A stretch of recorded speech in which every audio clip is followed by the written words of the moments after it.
Hi all, இன்றைக்கி hariyali egg masala எப்படி செய்யலான்னு பார்க்கலாமா.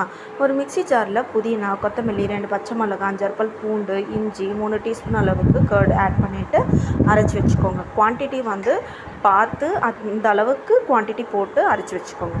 ஒரு கடாயில் 1/4 டீஸ்பூன் அளவுக்கு ரெட் சில்லி பவுடர், கொஞ்சோண்டு சால்ட்டு, கொஞ்சோண்டு மஞ்சள் தூள் ஆட் பண்ணிவிட்டு பாயில் பண்ண 5 எக் நான் ஆட் பண்ணியிருக்கேன்.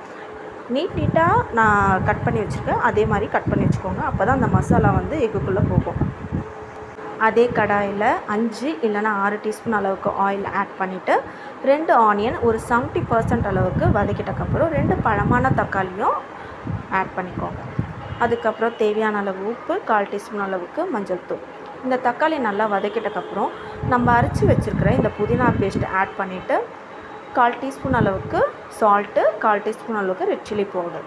எனக்கு உப்பு கம்மியாக இருந்தது, அதனால் சால்ட் ஆட் பண்ணியிருக்கேன். மூடி வச்சுட்டு ஒரு 10 நிமிஷம் கழித்து எண்ணெய் பிரிஞ்சு வந்த உடனே நம்ம ஃப்ரை பண்ண இந்த எக்கை ஆட் பண்ணிக்கோங்க.